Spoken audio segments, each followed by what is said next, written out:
이 시각 주요 뉴스입니다.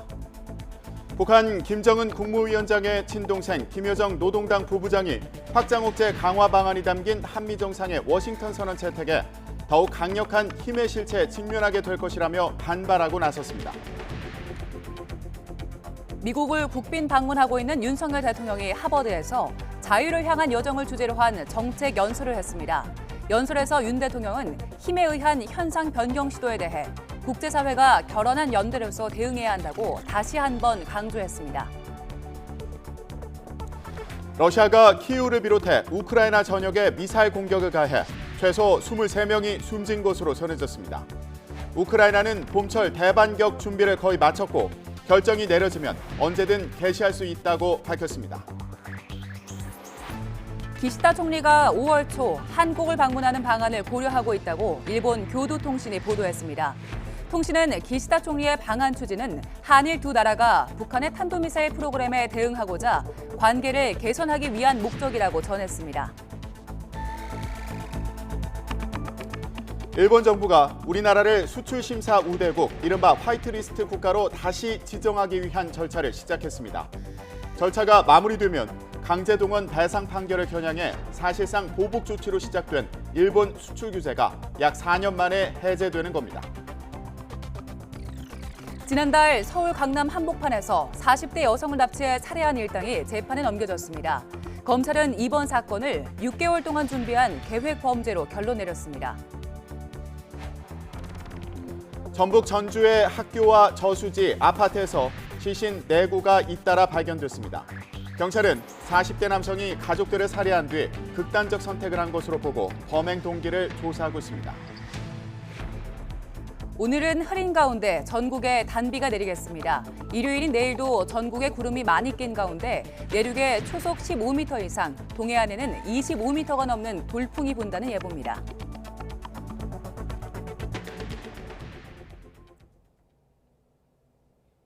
시청자 여러분 안녕하십니까? 굿모닝 YTN 3부 시작합니다. 미국을 방문 중인 윤석열 대통령이 다른 나라의 자유를 무시하는 힘에 의한 현상 변경 시도는 국제사회가 용기 있고 결연한 연대로서 대응해야 한다고 밝혔습니다. 윤 대통령은 현지 시각 28일 오후 미국 보스턴 하버드대 정책연설에서 힘에 의한 현상 변경 시도가 성공할 수 없음을 입증시키고 앞으로 꿈꿀 수 없게 해야 한다며 이같이 말했습니다. 윤 대통령은 특히 우크라이나 전쟁을 언급하며 국제법을 위반한 침공으로 우크라이나 국민들의 자유와 인권이 무참히 짓밟혔다고 비판했습니다. 또 다른 사람의 자유를 무시하는 독재적이고 전체주의적인 태도는 바로 그 결정판을 북한에서 볼 수 있다며 북한의 불법적인 핵무기 개발과 핵 협박은 한반도만이 아니라 주변국, 나아가 세계의 평화와 자유를 심각하게 위협하고 있다고 강조했습니다. 한미 정상회담에 대한 북한의 첫 반응이 나왔습니다.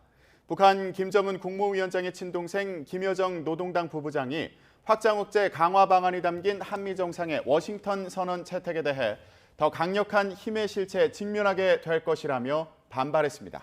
김 부부장은 오늘 조선중앙통신을 통해 발표한 입장에서 워싱턴 선언에 대해 가장 적대적이고 침략적인 행동 의지가 반영된 극악한 대조선 적대시 정책에 집약화된 산물이라고 규정하며 이같이 말했습니다. 이번 워싱턴 선언에서 제기된 북핵 억제 방안을 설명하는 과정에서 사실상 핵 공유라는 대통령실의 평가에 대해 미 고위 당국자는 핵무기를 배치하는 나토식 핵 공유는 아니라고 선을 그었습니다. 한미 간에 인식차가 있는 게 아니냐 이런 논란이 일자 대통령실은 실제로 핵을 공유하는 건 아니지만 한미 입장이 다르지 않다며 전보다 더 강화된 억제 방안임을 다시 한번 강조했습니다. 조수연 기자가 보도합니다. 한미 정상회담에서 채택된 워싱턴 선언의 핵심인 한미 핵협의그룹 NCG 창설. 이를 통해 미국의 핵 운용에 대한 정보와 실행 방안 등을 공유하며 대북 확장 억제를 강화한다는 내용입니다. 이에 대해 김태효 국가안보실 1차장은 사실상 핵 공유나 다름없다는 평가를 내놓았습니다. 한미 양국은 이번에 미국의 핵무기 운용에 대한 정보 공유와 공동 계획 메커니즘을 마련한 만큼 우리 국민들이 사실상 미국과 핵을 공유하면서 지내는 것처럼 느끼시게 될 것으로 생각합니다. 하지만 에드 케이건 백악관 국가안보회의 선임국장은 한국 정부의 정의에 대해 평가할 수는 없지만 미국 정부 정의로는 핵 공유로는 보지 않는다고 말했습니다. 그러면서 미국이 정의하는 핵 공유 개념은 핵무기 통제와 관련이 있는데 선언 내용과도 차이가 있다고 밝혔습니다. 케이건 국장은 한반도에 핵무기를 다시 들여오는 게 아니라는 점을 분명히 하고 싶다고 밝혀 미국 전술핵을 영내에 배치한 나토식 핵 공유와 차이점을 부각한 것으로 풀이됩니다. 다만 논란을 의식한 듯 선언 자체에 집중하고 싶다며 한국과 더 협의하고 더 많은 정보를 공유하며 한반도와 주변의 전략자산의 가시성을 증진하겠다는 약속이라고 강조했습니다. 이에 대해 대통령실 고위 관계자는 YTN에 한미 두 나라의 입장이 다르지 않다며 실제로 핵을 공유하는 건 아니라고 말했습니다. 앞서 김태효 안보실 1차장이 국민이 사실상 핵을 공유하는 것처럼 느끼게 될 것이라고 말했지 사실상 핵 공유라고 못 박은 게 아니라는 겁니다. 대통령실과 미국 양측 모두 핵무기를 실제 배치하진 않지만 핵미사일을 탑재한 전략 핵 잠수함을 정기적으로 전개하는 조치 등을 통해 같은 효과가 있을 것으로 보고 있습니다. YTN 조수연입니다. 러시아가 키이우를 비롯해 우크라이나 전역에 미사일 공격을 가해 최소 23명이 숨진 것으로 전해졌습니다. 우크라이나는 봄철 대반격 준비를 거의 마쳤고 결정이 내려지면 언제든 개시할 수 있다고 밝혔습니다. 김진호 기자가 보도합니다.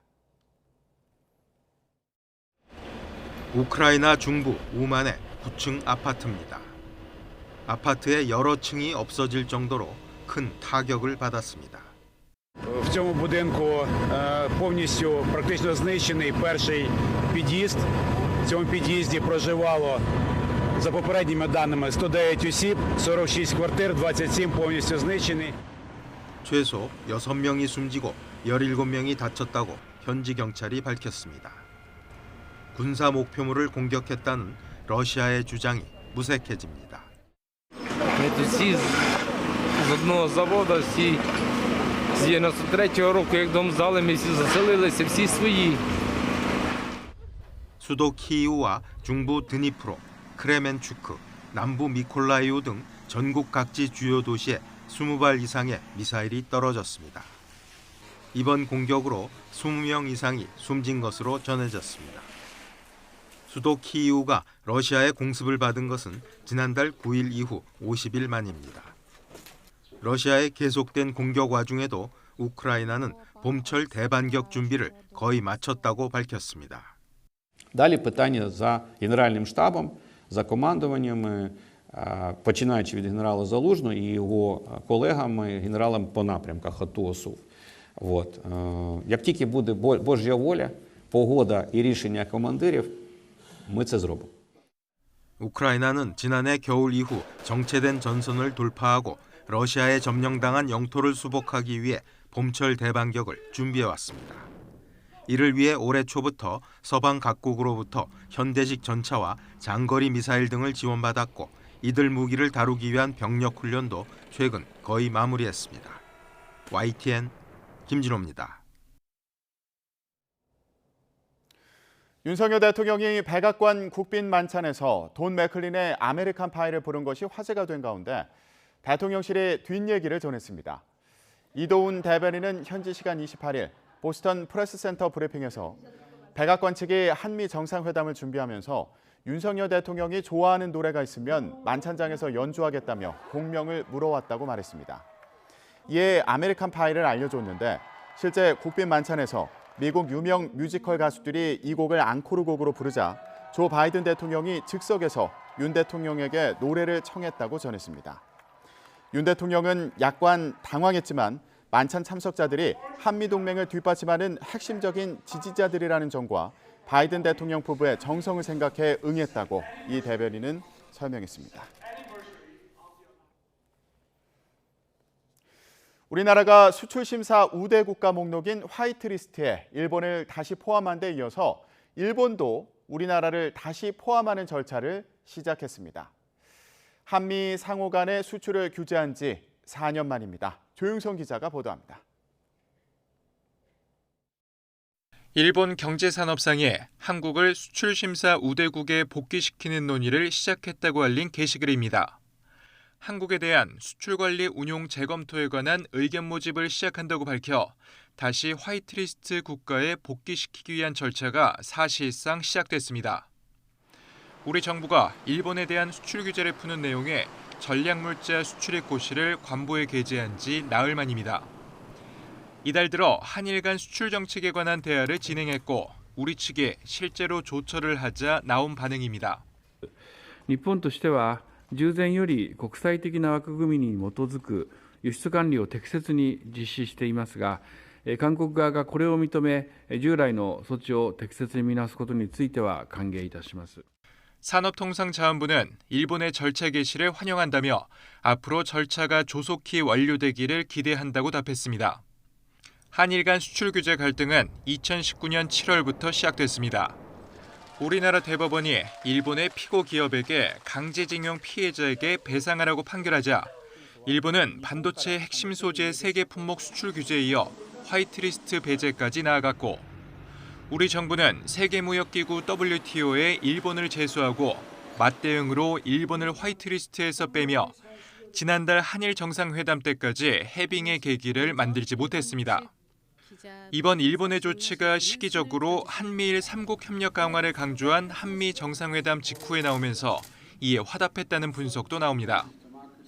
다만 일본 시행령 개정을 위한 의견 수렴과 가기 결정 등 공식 절차가 남아있어 이르면 6월쯤 한국의 화이트리스트 복귀가 이뤄질 것으로 전망됩니다. YTN 조용성입니다. 기시다 후미오 일본 총리가 5월 초에 한국을 방문해 윤석열 대통령과 만나는 방안을 고려하고 있다고 교도통신이 소식통들을 인용해 보도했습니다. 그러면서 이번 방한 추진은 두 나라가 북한의 탄도미사일 프로그램에 대응하고자 관계를 개선하기 위한 목적이라고 전했습니다.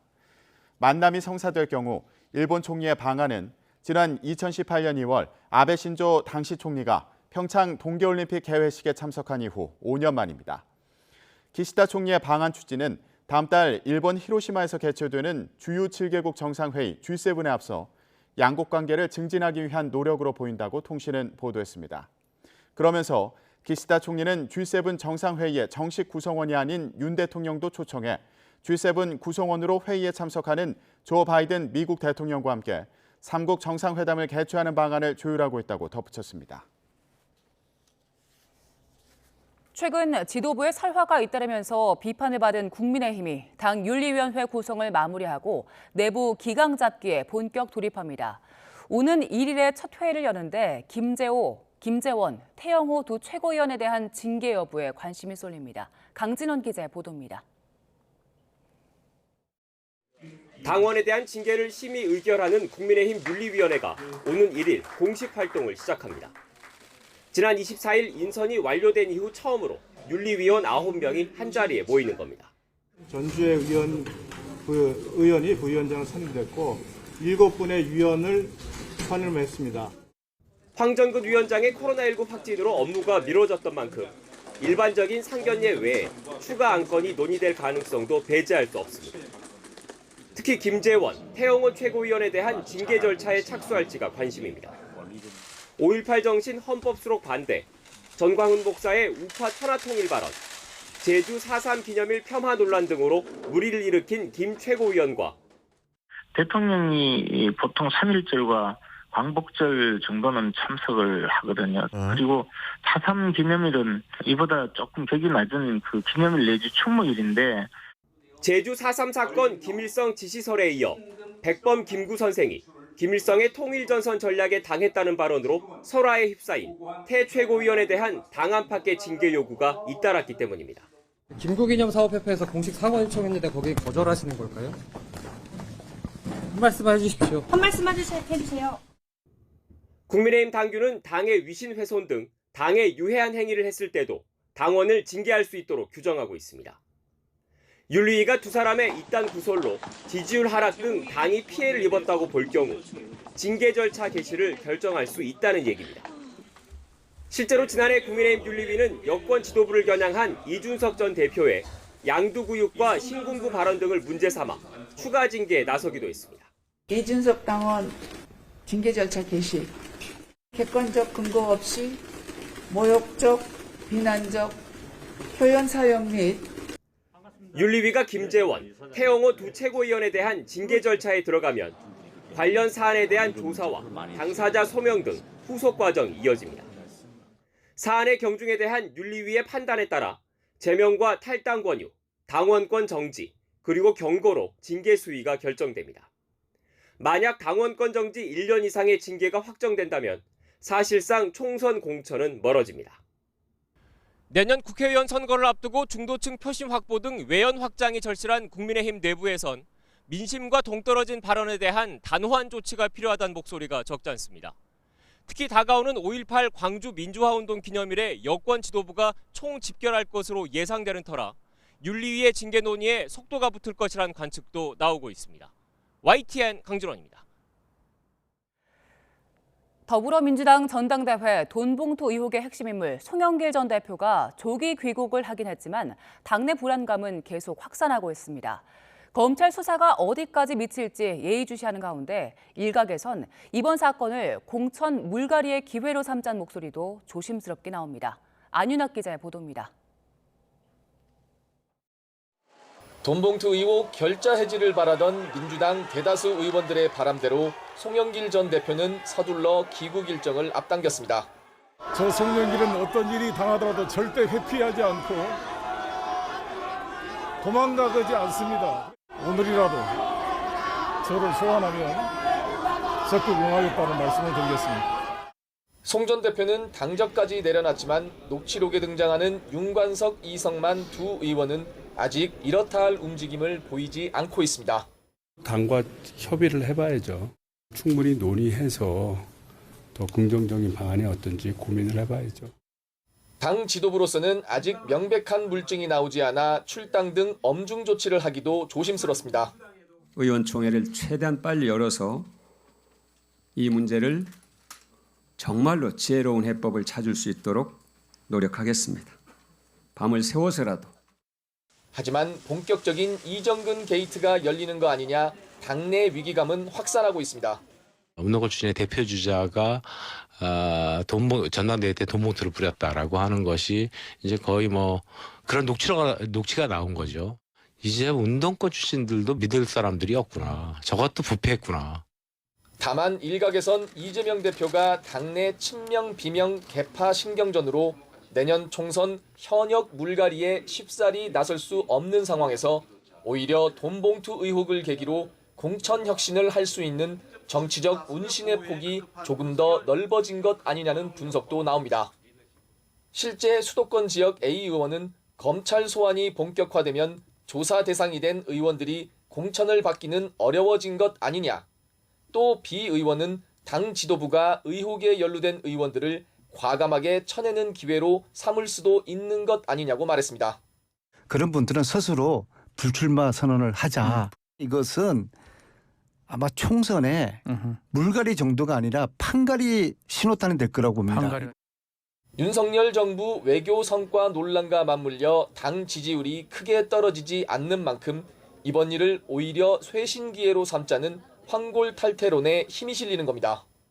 다만 이재명 대표 스스로 여전히 사법 리스크를 안고 있고 질서 있는 퇴진론까지 거론되고 있어 강도 높은 조치를 취하기까지는 상당한 정치적 부담을 극복해야 한다는 부정적인 평가도 나오고 있습니다. YTN 안윤학입니다.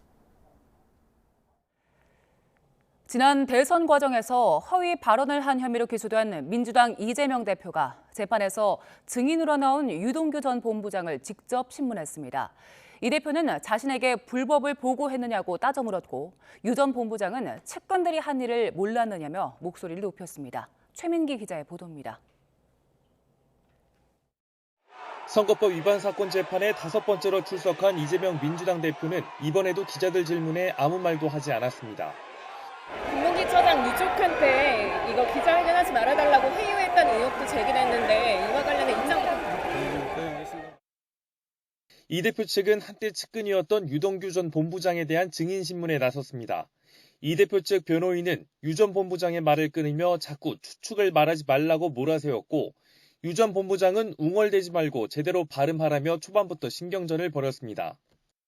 그러다 유 전 본부장이 이 대표를 향해 그림까지 그려가며 자신과 1공단 공원화 사업을 얘기한 사실이 기억 안 나느냐고 목소리를 높이자 그때부터 이 대표가 직접 신문을 시작했습니다. 웬만하면 얘기 안 하려 했는데 많이 힘드냐며 운을 뗀 이 대표는 유 전 본부장 주장을 반박하며 자신이 무슨 그림을 그렸냐고도 묻기도 했습니다. 한번 입을 연 이 대표는 이후로도 계속 직접 질문했고 민간업자 유착 의혹에 대해서도 공방을 주고받았습니다. 이 대표는 유 전 본부장이 불법적으로 뭘 했다고 보고한 것이냐고 묻자 유 전 본부장은 불법이라고 꺼낸 적은 없지만 정진상 전 실장은 이를 다 알고 있었고 민간업자들과 같이 술도 먹고 불법을 저질렀다고 주장했습니다. 이에 이 대표가 근거 없는 이야기라고 선을 긋자 유 전 본부장은 정진상 전 실장과 김용 전 부원장이 하는 걸 이 대표가 모를 수 있느냐고 따져 물었습니다. 이어 형을 강제로 정신병원에 집어넣고 범죄를 밑에 사람한테 안 시켰느냐며 목소리를 높였고 시장님이라고 크게 소리치며 공신들 불법 취업은 중범죄라고 몰아세우기도 했습니다. 재판부가 이 사건과 관련 없는 내용이라고 제지했고 이후 다시 변호인이 신문을 이어갔습니다. 법정 대면 때마다 눈도 마주치지 않고 재판을 이어온 두 사람은 결국 얼굴을 붉힌 채 법정에서 충돌했는데 이 대표의 대장동 사건 재판이 본격화하면 비슷한 상황이 계속 이어질 전망입니다. YTN 최민기입니다.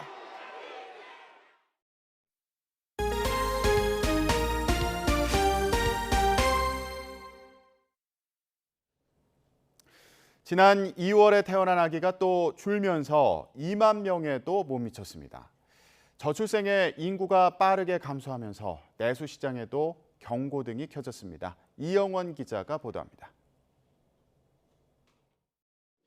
지난 2월 출생아는 1만 명대에 그쳤습니다. 1년 전보다 3.7%나 줄어 2월 기준으로 가장 적었습니다. 이런 감소세가 7년 넘게 이어지면서 인구도 빠르게 줄고 있습니다. 갈수록 커지는 감소폭에 지난해에만 12만 4천 명이 줄었습니다. 문제는 이렇게 인구가 줄면 생산과 소비가 침체해 내수 시장에 타격을 준다는 점입니다. 김전 씨가 한때 26만이었는데 지금 8만 한 5천입니다. 10만 지나가니까 영화관이 사라져가요. 8만 지나니까 응급실이 사라져갑니다. 분만실이 사라져가고요. 정부와 전문가는 내수 시장을 유지하기 위한 적정 인구를 5천만 명으로 보고 있습니다. 지속적으로 발전하려면 인구가 어느 정도가 적정하다고 보십니까? 지금 현재 인구 정도는 유지가 우리 인구 감소율에 따르면 이걸 유지하기가 어렵잖아요. 그렇잖아요? 예. 현재 인구는 5,100만여 명이지만 이 적정 수준이 깨지는 건 시간 문제입니다. 실제로 통계청은 지금 같은 감소세가 계속될 경우 2041년이면 5천만 명 아래로 떨어질 것으로 내다봤습니다. 2070년에는 자연 감소 규모만 51만 명에 달할 것으로 추산했습니다. 고령화가 증가되고 그다음에 출생아가 감소가 되기 때문에 지금의 그 자연 증가는 계속해서 감소가 확대될 것으로. 이런 인구 감소가 국가 존립마저 위태롭게 할 수 있다는데 정부와 정치권 모두 이견이 없습니다. 하지만 안정된 일자리와 주거 등 장기적 대책은 고사하고 보육 등 가족 예산 비율조차 OECD 평균에 못 미쳐 현실 인식과 정책 간 간극이 크다는 지적이 나옵니다. YTN 이영훈입니다. 서울 강남 3구와 노원구의 아파트값이 상승 반전하는 등 일부 지역이 오름세를 보이면서 집값이 바닥을 친 거 아니냐는 얘기가 나오고 있습니다. 특히 초고가 아파트들은 신고가를 경신하면서 양극화 현상이 심화하는 조짐을 보이고 있습니다. 이동우 기자가 전해드립니다. 철거를 마치고 터파기 공사를 벌이고 있는 서울 서초구 반포동 반포 주공 1단지. 고금리의 직격탄을 맞아 최고가에 비해 10억 원 넘게 급락하기도 했지만 최근 완연한 회복세를 보이고 있습니다. 전용 면적 106제곱미터가 최근 48억 2천만 원에 팔려 지난 1월에 비해 5억 2천만 원 올랐습니다. 대지 지분이 넓은 경우 50억 원대 중반까지 호가하지만 꾸준하게 찾는 사람들이 있습니다. 찾는 사람들은 지금 꾸준히 있어요. 꾸준히 있는데 매물이 별로 없어요. 한 55억도 부르긴 하는데 최한 53억 정도 줘야지 이제 구입할 수 있는 정도로 이제 가격은 좀 회복됐습니다. 이처럼 서울 서초, 강남, 송파구 등 강남 3구 아파트값은 이번 주 일제히 상승했습니다. 노원구도 1년 4개월 만에 상승 전환했습니다. 반도체 산업단지 특수가 있는 용인시 처인구는 5주 연속 강세를 보였고 근처 화성, 오산, 평택도 수혜를 입어 오름세를 보였습니다. 이런 가운데 강남구 청담동, 압구정동, 서초구 서초동, 성동구 성수 일동 등의 초고가 아파트들이 최근 잇따라 신고가를 경신하고 있습니다. 전문가들은 고금리 지속과 경기 침체 우려로 집값 상승세를 논하는 것은 다소 성급하지만 양극화 현상은 심화할 가능성이 크다고 전망합니다. 기준금리 진정세와 대대적인 규제 완화에 따라서 수요가 몰리는 일부 지역에서 집값 상승세를 보이고 있지만 시장 흐름을 좀 더 지켜봐야 될 것 같고요. 다만 입지와 발전 가능성에 따른 양극화 현상은 좀 더 심해질 것으로 예상이 됩니다. 아파트 전세 시장도 약세가 지속됐지만 하락폭은 둔화하고 있습니다. 전국은 11주째, 서울은 14주 연속 하락폭이 감소하며 안정세를 찾아가고 있습니다. YTN 이동호입니다. 서울 여의도 노후 아파트들이 재건축을 추진할 때 최고 70층, 최대 용적률 800%까지 올릴 수 있게 됩니다. 서울시는 어제부터 이런 내용을 담은 여의도 아파트지구 지구단위 계획 결정안의 열람 공고를 시작했습니다. 공람안을 보면 여의도 아파트지구 내 12개 단지는 정비 사업을 위한 9개 특별계획구역으로 지정돼 용도와 높이 규제가 완화됩니다. 특별계획구역으로 지정된 단지는 최고 높이 200m까지 건축할 수 있고 층고에 따라 차이는 있지만 최대 70층을 올릴 수 있습니다. 서울시는 다음 달 11일까지 주민 의견을 수렴한 뒤 도시계획위원회 심의를 거쳐 지구단위 계획을 확정할 계획입니다. 금리 인상의 영향으로 20, 30대 청년층이 빚은 늘고 소비가 급격히 줄어드는 등 큰 타격을 입은 것으로 나타났습니다. 같은 청년층이라도 부채 수준에 따라서 소비의 감소폭은 차이가 컸습니다. 오인석 기자가 보도합니다. 코로나19 위기에 대응해 저금리 기조가 이어졌던 2020년과 2021년, 20, 30대 청년층은 중장년층보다 대출을 큰 폭으로 늘렸습니다. 청년층의 대출은 주택에 집중됐는데 총 대출 중 주거 관련 비중이 80%를 넘었습니다. 주택 구입 여력이 부족해 전월세 보증금 대출 비율도 지난해 말 기준으로 30%에 달했습니다. 하지만 대출 증가는 기준 금리가 오르면서 부채 상환 부담으로 이어졌습니다. 최근 고금리가 지속됨에 따라서 취약차주 위주로 연체율이 상승할 수 있는데요. 청년층의 연체율이 중장년층에 비해서 빠르게 상승하는 추세가 계속해서 나타날 위험성이 높습니다. 금리 상승과 경기 둔화 영향으로 청년층 소비도 큰 타격을 입었습니다. 기준금리가 1%포인트 인상될 때 20대의 연간 소비 감소폭은 30만 원, 30대는 20만 원인 반면 50대는 8만 5천 원, 60대 이상은 3만 6천 원에 그쳤습니다. 20대의 소비 감소폭이 60대 이상의 8.4배에 달하는 등 소득 수준보다 연령에 따른 차이가 더 컸습니다.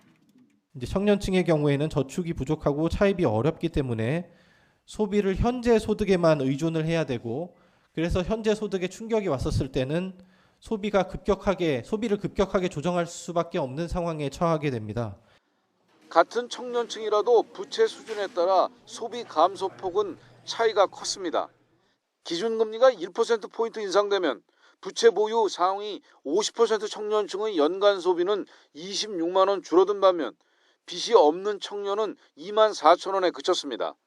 특히 부채 보유 상위 50% 청년 중 저신용층은 연간 소비가 54만 원 감소했습니다. KDI는 청년층이 향후 소득이 증가할 가능성이 높으므로 미래 소득을 대출 규제에 반영하고 한계 상황에 직면한 청년층의 기존 채무를 장기 분할 상환 대출로 전환할 기회를 확대할 필요가 있다고 권고했습니다.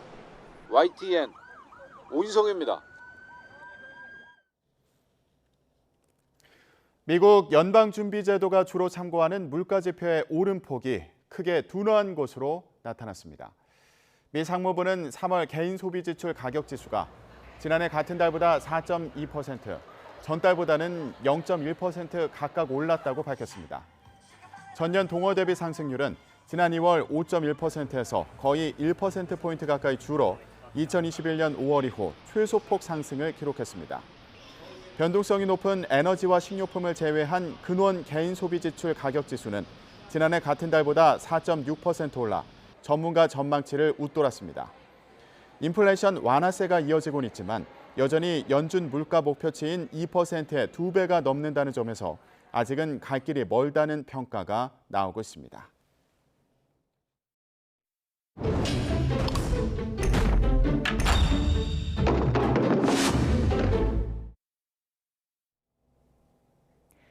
YTN은 오늘과 내일 한국과 일본의 교과서에서 제대로 다루지 않고 있는 일제강점기 강제 동원의 역사를 팩트체크합니다.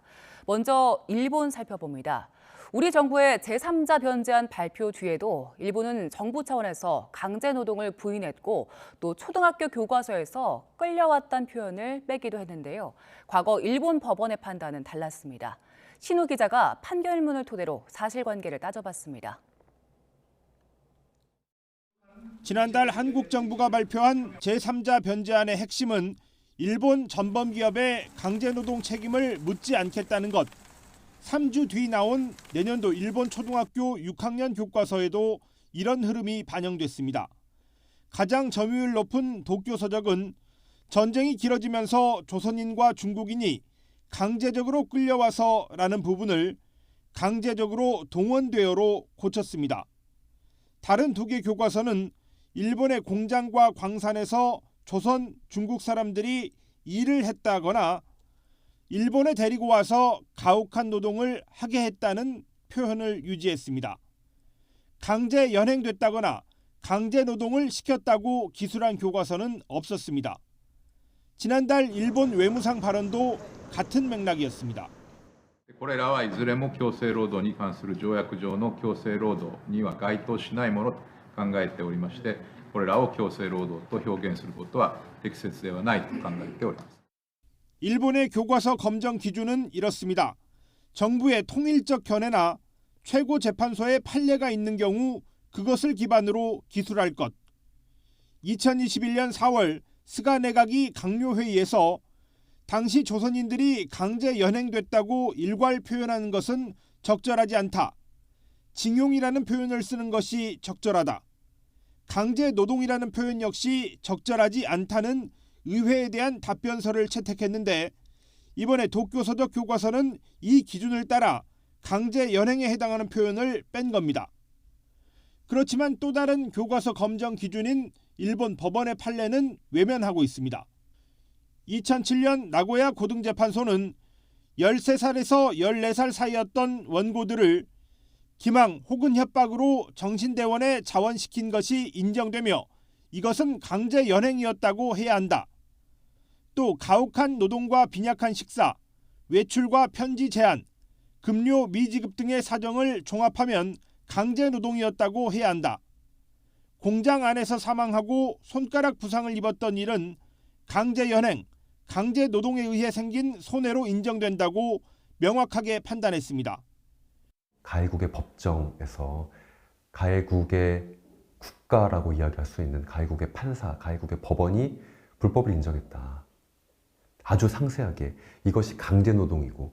고등재판소는 그러나 1965년 한일협정으로 개인 청구권이 소멸했다고 판단했고 최고재판소도 상고를 기각해 결국 손해배상은 받지 못했습니다. 그렇다 해도 일제강점기 조선인에 대한 강제노동과 강제연행의 역사를 일본 법원이 인정했다는 것은 움직이지 않는 사실입니다. それは子どもの頃からやはり刷り込むっていうんですかね、ずっと聞いてるとそういうふうになっちゃうし、子どもがそういう話をしてれば親もですねよく分からなければやっぱり教科書にそう書いてあるっていうのは歴史認識として定着するんですね。 우경화하고 있는 일본 정부가 동원의 강제성을 지워가는 사이 일본의 학생들이 배우는 역사도 오른쪽으로 움직이고 있습니다. YTN 신호입니다. 지난해 마약류 식욕 억제제를 가장 많이 처방받은 상위 30명은 평균적으로 5,000알씩 처방받은 걸로 드러났습니다. 모두 본인이 먹었다면 하루에 13알씩 복용한 셈인데 오남용을 넘어 불법 판매로 이어질 수 있는 마약류 쇼핑을 실질적으로 제한할 수 있는 조치가 필요하다는 지적이 나옵니다. 윤성훈 기자의 보도입니다. SNS상의 나비약으로 불리는 식욕 억제제를 검색해봤더니 판매 글이 쏟아집니다. 주성분은 마약류로 분류되는 펜터민. 의사 처방을 받아야만 구매할 수 있는 만큼 누가 사고 파는지 불분명한 거래는 모두 불법입니다. 이런 마약류 식욕 억제제가 합법적으로는 얼마나 처방되고 있을까?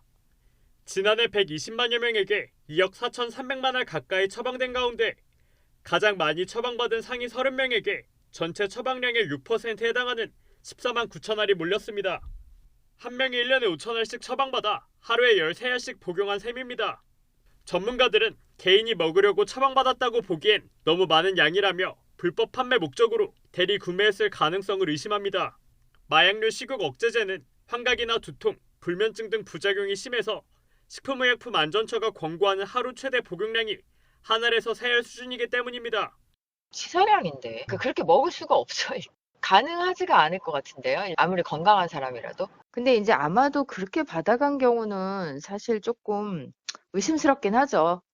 거짓으로 처방받은 약을 불법으로 유통해 자칫 마약 쇼핑으로도 이어질 수 있는 건데 막을 방법은 마땅치 않습니다.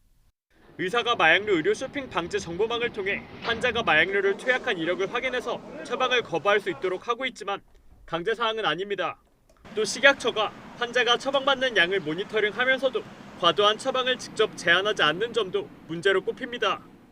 환자 중심으로 해서 약물이 오남용되는 시스템은 관리를 할 수 있어야 하거든요. 분이 이미 과도하게 약물을 처방받은 전력이 있다라고 하면은 약물의 양을 제한한다든지 하는 방식의 시스템은 할 수가 있다고 보는 거죠. 비만을 치료하기 위해 만든 약이 한순간에 마약으로 둔갑할 수 있는 상황. 처방 절차를 좀 더 까다롭게 하고 함부로 유통할 수 없게 막을 실질적인 조치가 필요해 보입니다. YTN 윤성훈입니다. 최근 충북 음성군의 한 아파트에서 60대 입주민이 관리소 직원의 얼굴에 가스총을 쐈다가 경찰에 붙잡혔는데요. 표정이 예의가 없었다는 게 이유였습니다. HCN 충북방송 이완종 기자가 보도합니다. 평온하던 아파트 관리소에 한 남성이 들어섭니다. 사무실을 서성이며 직원들과 이야기를 나누는가 싶더니 관리소 직원이 갑자기 얼굴을 붙잡고 쓰러져 넘어집니다. 60대 입주민 A씨가 시설관리 직원 B씨 얼굴에 가스총을 쏜 겁니다. 정신을 차리지 못하고 쓰러져 있던 B씨는 가까스로 정신을 차려 병원으로 이송됐고 총을 쏜 A씨는 신고를 받고 출동한 경찰에 붙잡혔습니다. 경찰 조사에서 A씨는 아파트 외벽공사가 마음에 들지 않아 관리사무소에 항의하러 갔는데 직원 태도가 불친절했다며 범행 이유를 밝힌 것으로 전해졌습니다. 실제로 그는 범행 과정에서 직원 주제에 말을 안 듣냐면서 표정이 예의가 없다, 태도가 마음에 안 든다고 욕설을 퍼부은 것으로 알려졌습니다.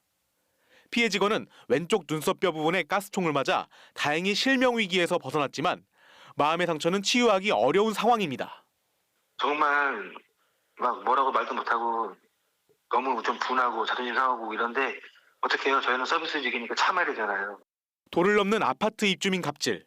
A씨에 대한 1차 조사를 마친 경찰은 특수상해 혐의로 A씨를 불구속 입건하고 추가 조사를 통해 정확한 사건 경위를 파악할 예정입니다. HCN 뉴스 이완종입니다. 서울 강남 한복판에서 40대 여성을 납치해 살해한 혐의로 신상이 공개된 피의자들이 재판에 넘겨졌습니다. 검찰은 이번 사건을 6개월 동안 준비한 계획범죄로 결론 내렸는데요. 차량 블랙박스를 보니 완전 범죄를 꿈꾸며 범행을 계획한 정황이 고스란히 담겼습니다. 김혜린 기자입니다. 강남 납치, 살해 사건에 연루된 피의자 7명이 재판에 넘겨졌습니다. 사건의 배후로 지목된 유상원, 황은희 부부와 이경호 씨가 범행 먼저 제안한 거 맞습니까? 그럽니다. 실제 범행을 주도하고 실행한 이경우, 황대한, 연지호 등 3인방이 구속 기소된 데 더해 진심으로 사죄한다는 말씀 드리고 삼가 본인의 명복을 빕니다. 공모 중 이탈한 이모 씨와 범행에 쓰인 마취제를 빼돌린 이경우의 아내가 각각 구속, 불구속 기소됐습니다. 조사 결과 우발적 범행이었던 이경우의 진술과 달리 이들은 6개월 넘게 범행을 계획한 것으로 드러났습니다. 차량 블랙박스 영상 800여 개를 분석한 결과 범행 이전 피해자와 면식이 없는 황대한, 연지호가 우린 못 찾을 거다, 연관성이 없다며 완전 범죄를 자신하는 녹취가 나온 겁니다. 범행 당일엔 황대한이 이경우에게 피해자를 집 앞에서 끌고 와야 한다고 설명하는 대목도 있습니다. 범행 모의는 이경우가 피해자의 악감정을 가지고 있던 유씨 부부에게 피해자의 가상화폐를 빼앗자며 지난해 7월 납치 살해 제안을 하면서 시작됐습니다. 앞서 유씨 부부는 피해자를 통해 가상화폐에 31억 원을 투자했지만 투자금을 돌려받지 못한 상태였습니다. 게다가 유씨 부부가 해당 코인 시세를 조종해 가격이 폭락했다는 주장이 제기되면서 이들 부부는 오히려 자신이 모집한 투자자들에게 4억 원을 뺏겼습니다.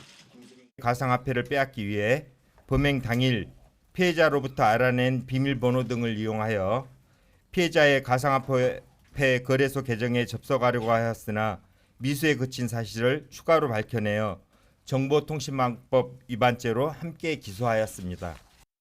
검찰은 이경우가 지난해 9월 유씨 부부로부터 받은 범행 착수금 7천만 원에 대해선 추징 보전 조치했습니다. 검찰 관계자는 유씨 부부가 코인 시세 조종 의혹으로 투자자들에게서 고소당한 사건도 경찰에서 넘겨받는 대로 면밀히 검토할 예정이라고 밝혔습니다. YTN 김혜린입니다. 오늘 새벽 대전에 있는 대학병원 응급센터로 승용차가 돌진했습니다. 어젯밤에는 서울 종로구청이 일어나지도 않은 지진 재난 문자를 실수로 주민들에게 발송해 혼란이 빚어지기도 했습니다. 윤혜리 기자가 보도합니다.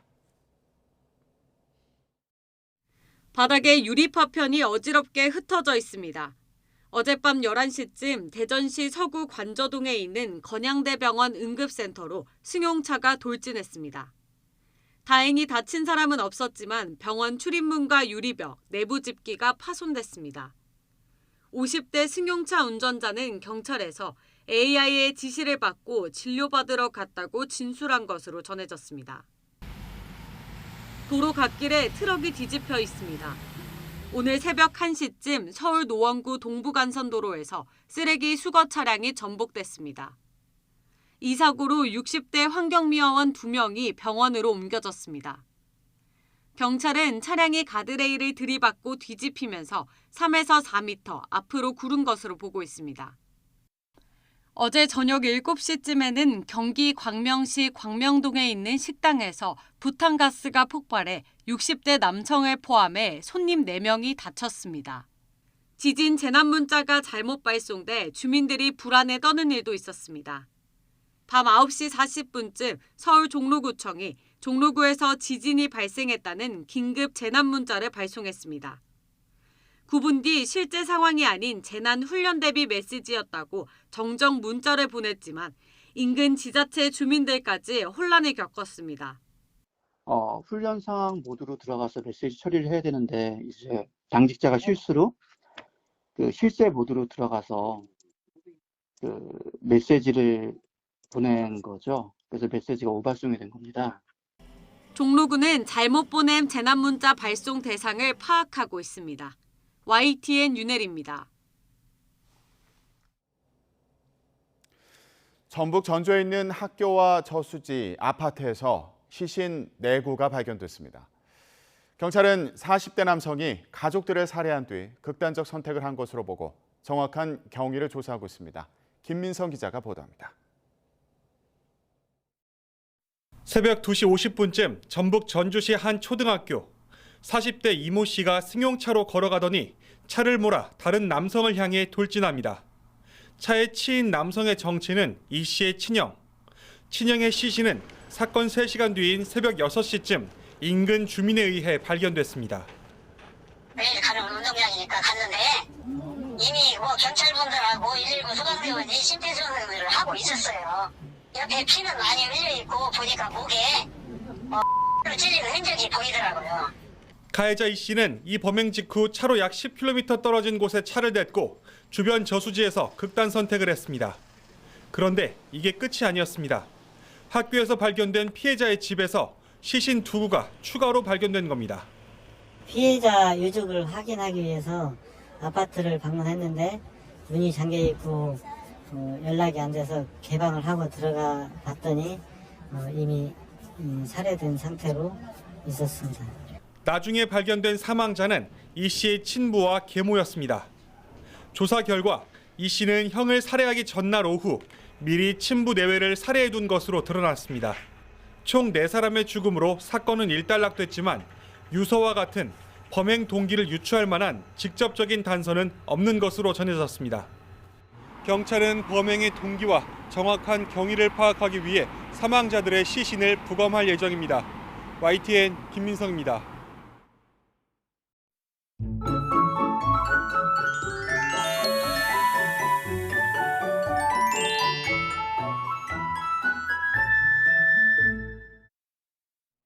현재 서울 등 중부를 중심으로 비가 오고 있습니다. 비가 내리면서 가시거리도 짧으니까요. 안전운전 해주시길 바랍니다.